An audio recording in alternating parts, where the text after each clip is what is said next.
Hey, good morning, Freedom, wherever you are, wherever you're gathered this morning. We just want to say welcome to Freedom. And we want to say a big happy Mother's Day to all the moms that are watching today. I'll tell you, I'm really sad that we can't gather together right now corporately to celebrate Mother's Day. It's always a big Sunday here at Freedom, but we are celebrating with you wherever you are. And man, I encourage you even right now to take a second and tag your mom in the feed below and send us pictures and tag Freedom celebrating your mother and wishing her a happy Mother's Day this Mother's Day. Man, I just want to wish my mother a happy Mother's Day. I want to honor my wife, the mother of my children. It's just a special day to honor those mothers in our life. And we're going to continue today also with our series that we've been in over the last few weeks entitled The Way, where we're unpacking what it looks like to follow Jesus, to walk out this journey of our Christian faith.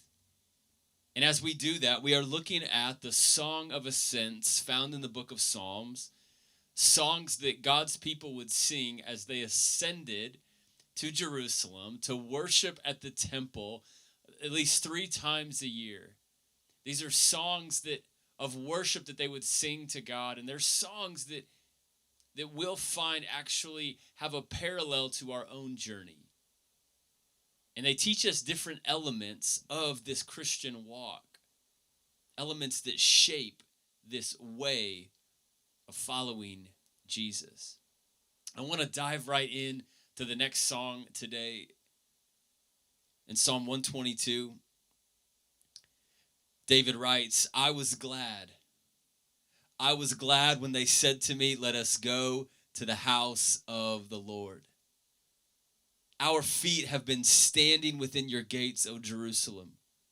Jerusalem, built as a city that is bound firmly together, to which the tribes go up, the tribes of the Lord, as was decreed for Israel to give thanks to the name of the Lord. There, thrones for judgment were set, the thrones of the house of David. Pray for the peace of Jerusalem. May they be secure who love you. Peace be within your walls, security within your towers. For my brothers and companions' sake, I will say peace be within you. For the sake of the house of the Lord our God, I will seek your good. Psalm 122 gives us a picture of worship. Maybe you might not think about that as you initially read it, but we're going to unpack that today. And we're going to see this idea of worship. It's the next word in our journey that shapes our walk with God. We are created, designed to worship. And we all worship something. We all give our attention. We are all after the glory of something. What we will find is that you and I were created to worship God. And despite what maybe initially comes to mind, right? You hear the word worship and maybe you think of a song, a worship song. And at Freedom, we love worship music. We spend a lot of time singing. We're going to do that in just a minute or a few. But it's more than just a song. Worship is more than just your favorite worship song that you were listening to this morning. No, it's designed to be a lifestyle that we live. Worship in the writing of this psalm was something that you would go and do. But now, because of Jesus, because of the Holy Spirit living in us, we are that temple. We are called, as Romans says, to present ourselves as living sacrifices. Worship is embedded in the fabric of who we are. Worshiping God is what we were created to do. It brings us the most fulfillment, the most purpose. Worship. What I want us to see today, 3 things, as we unpack Psalm 122. 3 things that worship is. And number 1 is this: It is a choice and a command. It is both a choice and a command. Look at verse 1. David says, I was glad when they said to me, let us go to the house of the Lord. Now, could there be a more fitting verse for what I know a lot of us are feeling? Maybe even some disappointment that we've decided to continue virtually through the month of May, right? Because I know we can't wait to gather together. But just think about that day when we're going to be able to. And no, I don't believe this building in and of itself is the house of God, but it is when we gather together in it, because we are the temple of the Lord. And there's going to be a day very soon, I hope, I pray, that we're going to be able to go to this house, this building that we call freedom, and we're going to be able to worship together. And there's something so powerful about that. But what you find here in David is this choice. I was so glad. I was rejoicing when they told me, and I chose to go. It's a choice to do it, but it's also, you will find in verse 4, he says, as decreed for Israel to give thanks to the name of the Lord. It's a command. It's a command because God is worthy of our worship. He's worthy of our praise. He's worthy of our very best. It's a command that David has discovered that when we obey it, it brings us the greatest sense of joy. It is a command, but it's not something that God will force. He commands it, he decrees it, because he knows we were created for it. And David finds that when I choose to act on that command, I'm stepping in to who I'm created to be. I think a lot of us,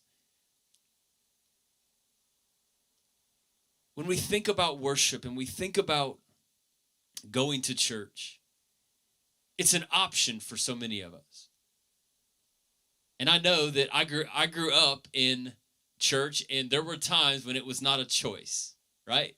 Like if you lived in my house, like you went to church. And I just like to think that even back then, like if COVID-19 had been going on, like, nope, I don't care. You're still going to church. You got COVID, you're still going to church because that's what you did if you were in my house. It wasn't always a choice. But as I grew up and I began to even wrestle with my faith, and I discovered what David discovered, that it is a choice. But when I act on it, not because I always feel like it, but when I act on what I know God is worthy of and what I know I need, it's an act that you will find produces feelings. I think there are a lot of people that church is not a priority, and I'll just say this, listen, like, I don't think there's any more excuses after this is over. Come on. Like every single one of us are going to be just anxious to get in the doors. I hope and I pray that we will gather together and that you won't let anything hold you back. But I know there are some of us that worship is something you do only when you feel like it.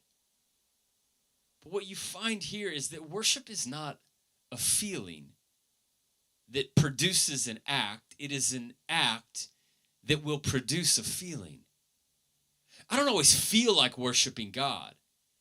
I don't always feel like coming in and singing passionately and lifting up my hands. That's not a feeling that's always there. But it's a choice I make because I know who God is and he's worthy of it. And his word decrees, give thanks to the Lord, worship him because he's worthy and because it's what you were created to do. You find here that worship is a choice and a command. Number 2, you find that worship is a framework for identity. It's a framework for identity. And in verse 2, it says, our feet have been standing within your gates, O Jerusalem, Jerusalem, built as a city that is bound firmly together. Now, that doesn't have anything to do with worship on the surface. David's talking about the city of Jerusalem. But imagine walking into that city after you've been on this journey, coming to worship God, and you see the magnificent city of Jerusalem and all the buildings and structures fit together. And you find that in worship, worship provides a framework for living, Eugene Peterson says. It's a framework for our life. That when we make the choice to act on the command to worship God because he's worthy of it, we actually find our lives aligned, put together, ordered, firmly bound together like the great city of Jerusalem in that day. That something happens to us structurally when we worship. Because come on, I know there are some people watching that you've encountered this, you've experienced this. I know I have. When everything can feel like it's out of balance and everything's out of order and it just feels a little chaotic in your life. But when you make the choice, not because you feel like it, but because you know God is worthy of it and because you know you were created to do it, when you worship God, even in that moment, even if just for a moment, things come into alignment in his presence. There is an ordering of our lives that happens when we worship him. It's a framework. And it's a framework for identity, to which the tribes go up, verse 4. The tribes of the Lord.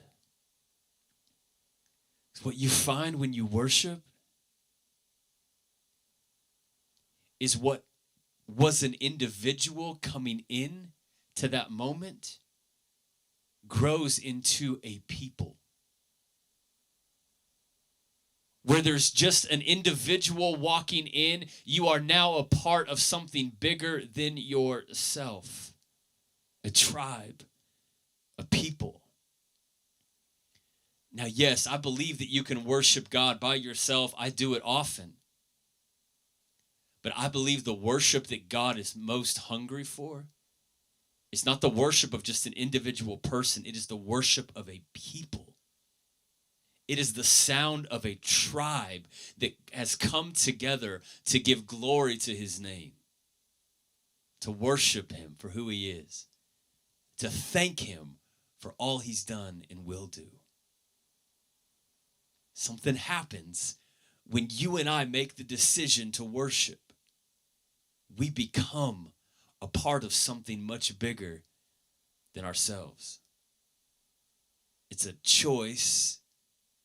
It's a command, and it's a framework for identity. We find when we worship, what we get to see is we begin to see God's story and how our story fits into it. And when we're worshiping with other people, we see that there is something much greater happening here than just our individual context. And worship, and only worship, has the ability to shape that and to shift that for us. Worship, a framework for identity. And number 3, we find that worship is a surrender to the purposes of God.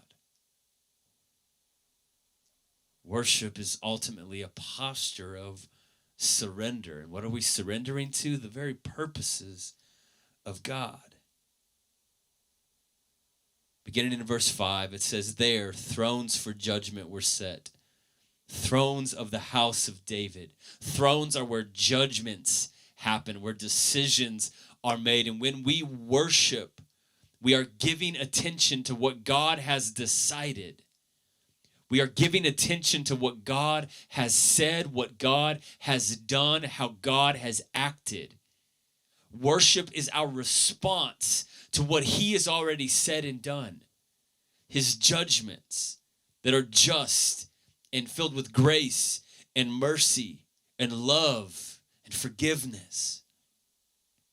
When we worship God, we are coming into alignment with those decrees of God, the ways of God. We're reminded again of what our God is up to and what he is about. We surrender to it. We know in that moment of worship that we are not the center of the universe. And we surrender to a God whose thoughts are higher than our thoughts, whose ways are higher than our ways, and who is at work in the world around us. See, worship was when actually you take yourself off the throne of your life and you allow God to fill it. You allow God his rightful place in your life as the one who decrees righteously, as the one who sovereignly governs. That's what worship is and does. And then you have verse 6 through 9. That actually, as you just read them on the surface, what does this have to do with worship? Look at them. Pray for the peace of Jerusalem. May they be secure who love you. Peace be within your walls and security within your towers. Pray for my brothers and companions' sake. I will say peace be within you. For the sake of the house of the Lord our God, I will seek your good. What does this have to do with worship? Everything. Because what you see in these verses is the result of worship. A life that is lived outward for the purposes of God. Because here you find the writer of this song. His attention has turned outward to the good of his brother, to the peace of his city. That God, I want to be about what you are about, and what you are about, God, is peace. It's the word shalom. It means way more than we think it does when we hear the word peace. We hear the word peace and we think a relaxed state. No, peace, God peace, heavenly peace is wholeness, is completeness, nothing lacking. That's what the word shalom means. And when I worship God and I get aligned with his purposes, my life is ordered by his ways. Everything starts to be put together. My focus actually comes off of me when I walk out of these doors, or when I walk out of that time of worship. My focus is on what God is doing in the world. My focus is on the good of mankind, that God's kingdom would come and his will would be done. That's what happens when you and I worship. It's a life lived outward for the good of others. It's you and I getting in on what God is doing. It's more than just an hour on a Sunday. It's more than just what we're going to do in just a minute. It's more than the songs we sing. Worship is our greatest purpose as we walk this road called the way. Eugene Peterson, he says it this way about worship. He says, worship does not satisfy our hunger for God. It whets our appetite. Our need for God is not taken care of by engaging in worship. It deepens. I love this statement. It overflows the hour and it permeates the week. Why do we put such an emphasis on it? Leave that up there for me just a moment. Why do we put such an emphasis on this time? Even as we've gone virtual over the last couple months and we had the conversation as a team, we knew that one of our greatest responsibilities was to help foster the sound of worship for you in your living rooms. Because worship Worship, it goes beyond the hour. It goes beyond that short little time on Sunday. It permeates the week. It shapes, and it's a filter for how you see the world and how you live your life, and only worshiping God can do that. It's not about feeling.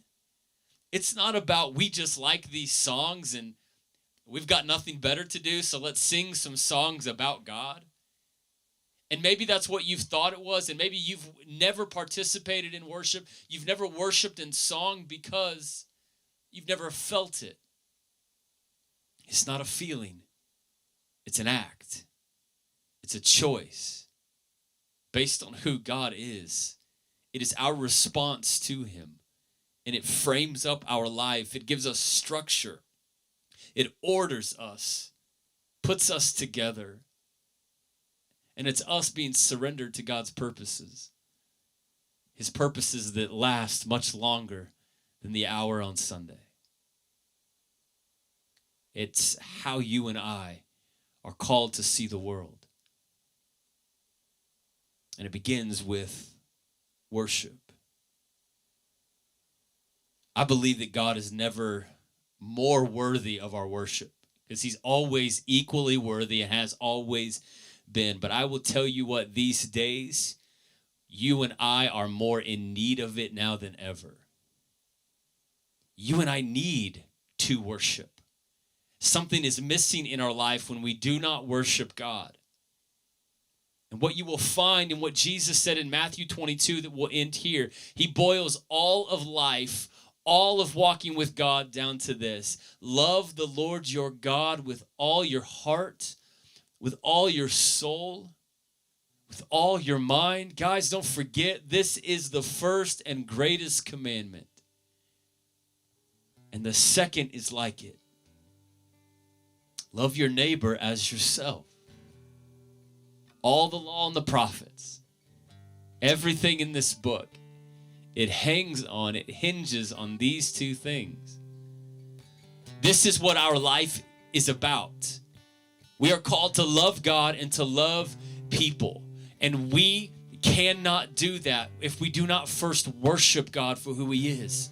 Love him with all our heart, soul, mind, strength, body, will, emotions, energy, every ounce of who we are. Because God deserves it. He's worthy of it.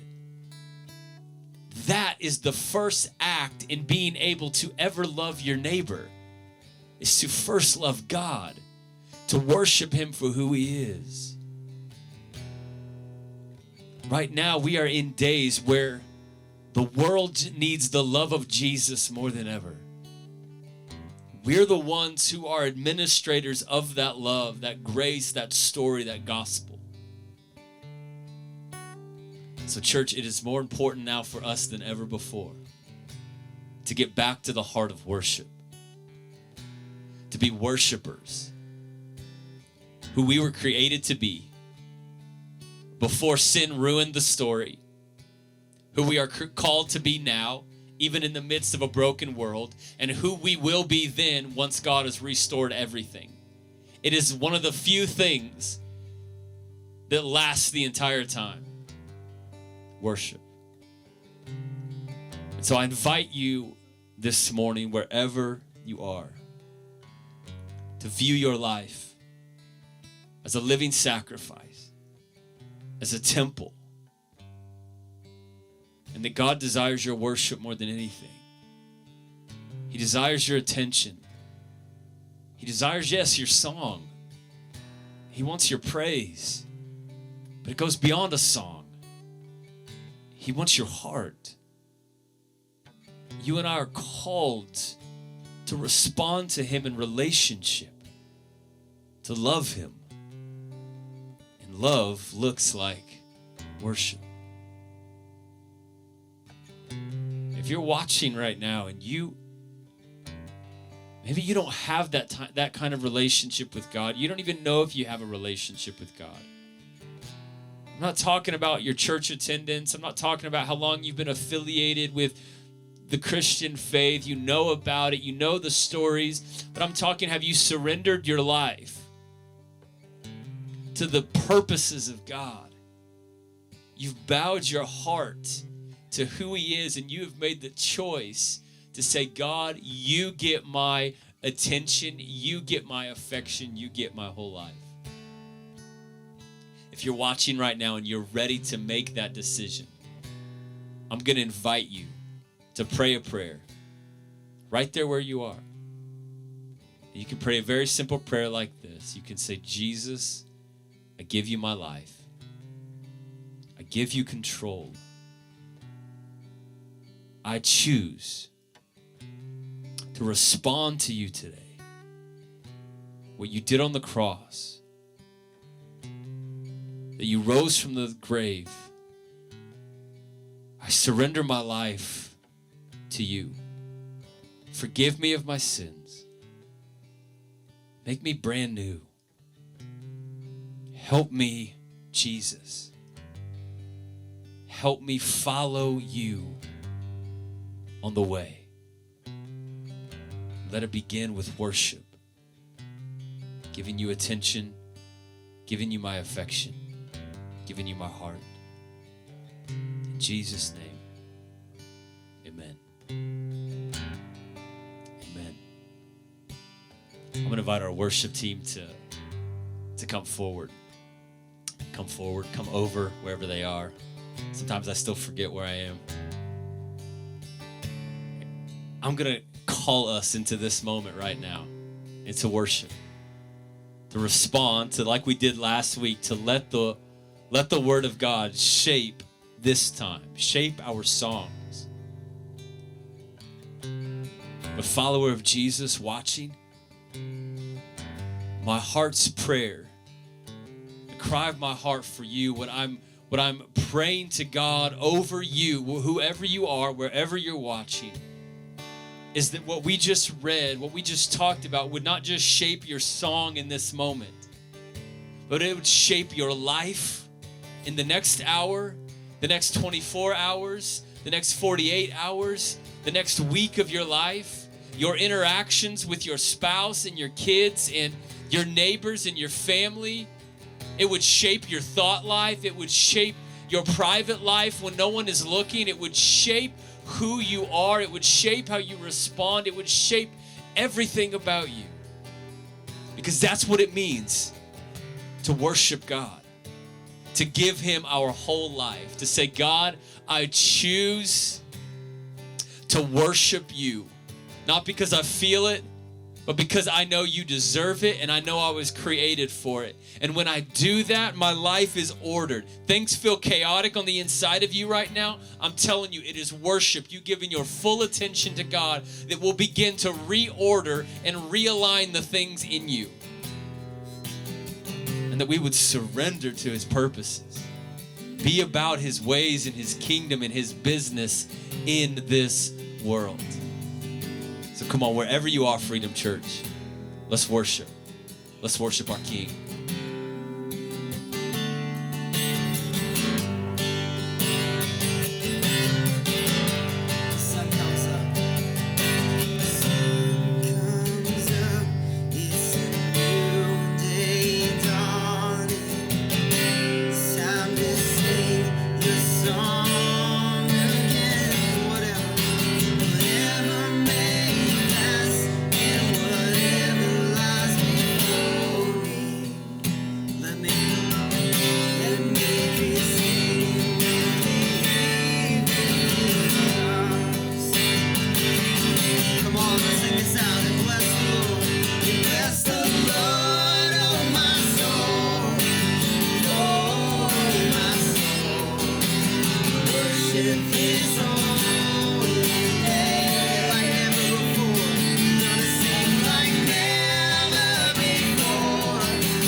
worship your holy name. God, I worship your holy name. God, I worship your holy name. You worship it. You're worthy. Worship you, Jesus.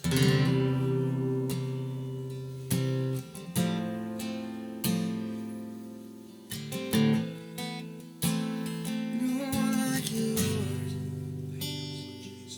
You're the King above all kings. Come on. Talked all about worship today. Wherever you are, let's just lift up our praise to Him.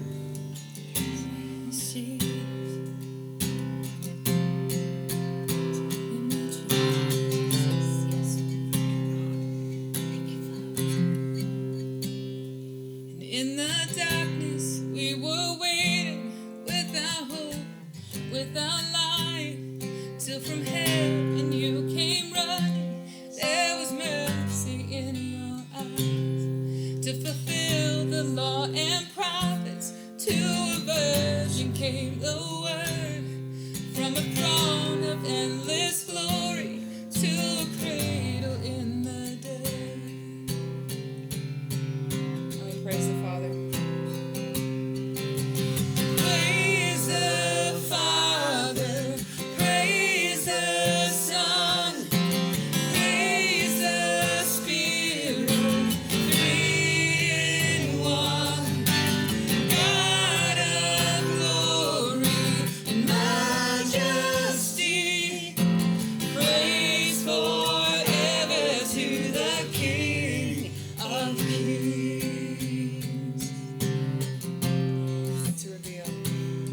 To reveal the kingdom coming and to reconcile the lost, to redeem the whole creation. You did not despise the cross, for even in your suffering you saw to the other side, knowing this was our salvation. Jesus, for our sake you died.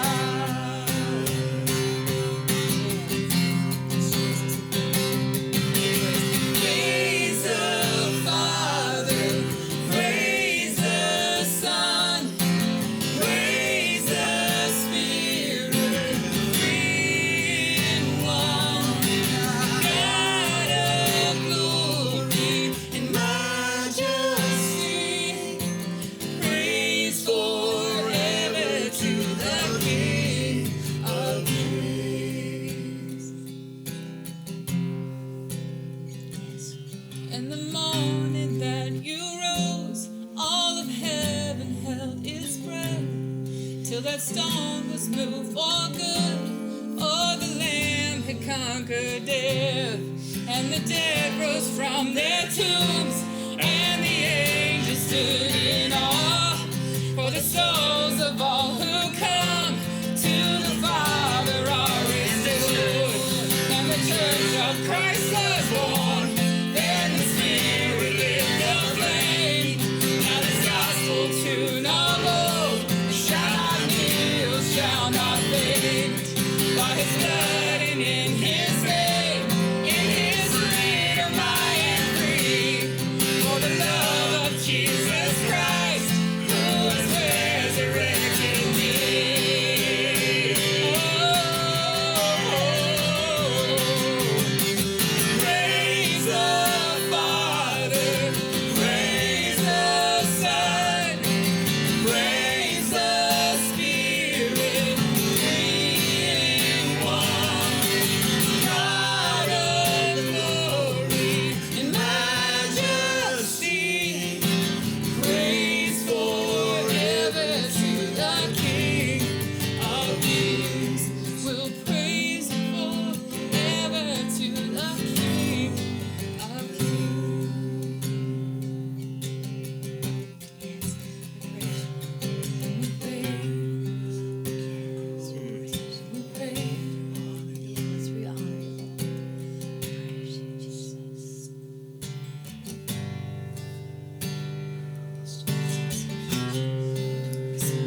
not about us. It's about taking our cares and our concerns and everything that we have and putting our focus and our attention on Jesus. But the beautiful thing is that when we put our attention on him, he turns his gaze to us. Yes. Yeah. Good. So wherever you are, we're one body right now, That's right. in many locations, praising the same name. Yes. That the name of Jesus, The name of Jesus. that he's above every other name. We're going to bless him with everything that we have. So come on, let's sing this out. Lord bless you. Lord bless you and keep you. May his face shine upon you and be gracious to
upon you in 1,000 generations. Your family, come on, and their children. Declare this over your family. In every home, wherever you gather, may His favor be upon you in 1,000 generations. And your family and your children. Come on, lift that up. May His favor be upon you in 1,000 generations. And your family and your children and their children and their children. May His favor be upon you in 1,000 generations. And your family and your children and their children and their children. Amen. Amen. Amen.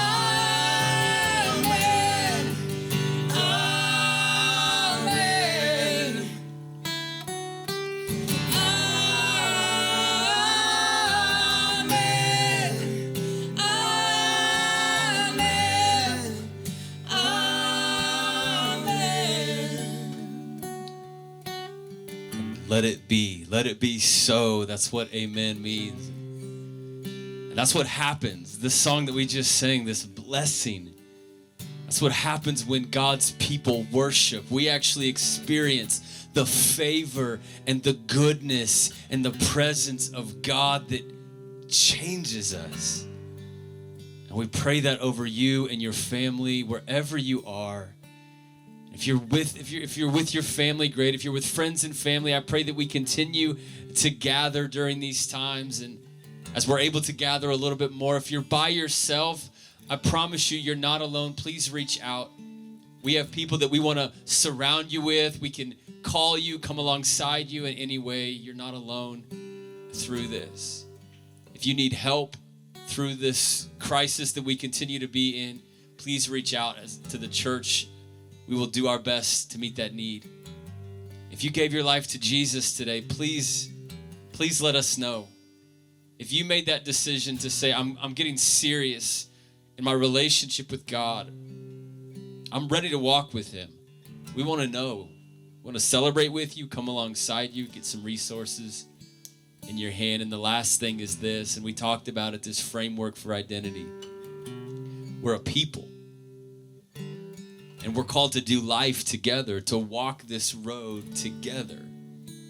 And even though social distancing is still in play, there are people that you can do life with. And we have different groups that are launching, and Facebook groups and virtual small groups through Zoom. I know everyone loves Zoom, but hey, it works, okay? And we're going to continue to use it to do life together, to facilitate relationship, for us to be the people that God has called us to be. A people that when we worship God, we turn our attention to Him. He turns His attention to us. We get His heartbeat for the world around us. We love you, church. Thanks for tuning in. Stay connected this week, and we'll see you next Sunday.